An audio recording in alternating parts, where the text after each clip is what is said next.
Second toxic type, the hyperperfectionist. Their hardworking nature makes them attractive.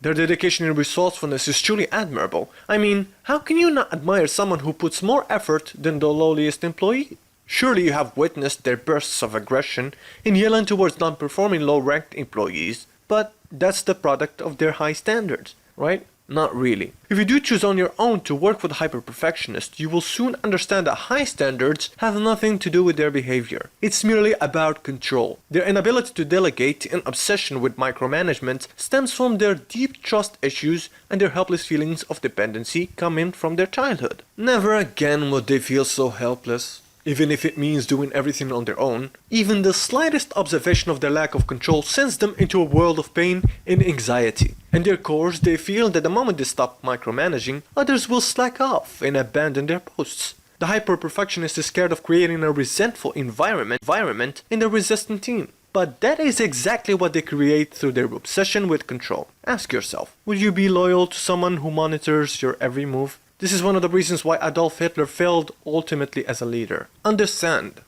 One of Hitler's secrets of charisma was his unwavering conviction in his own capacity to achieve victory for Germany. His powerful instincts fueled his belief in the Führerprinzip. The Führerprinzip, German for leader principle, can be most succinctly understood to mean that the Führer's word is above all written law. Everything from governmental policies, decisions, and offices out to work toward the realization of this end. This principle is generally equated with a dictatorial rule. As time went on, he made sure to take more control. From a Führer of the German state in 1934 to a commander-in-chief of the armed forces in 1938, then finally commander-in-chief of the army in 1941. Nothing was ever good enough, and all his generals had to run things by him first.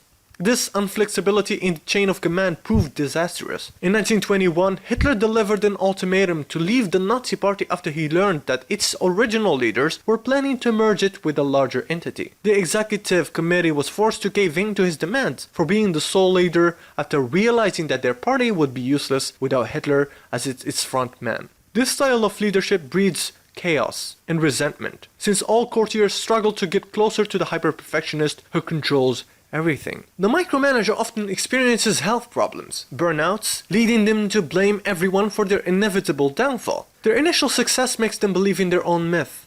Their final failure proves their suspicions of people's uselessness.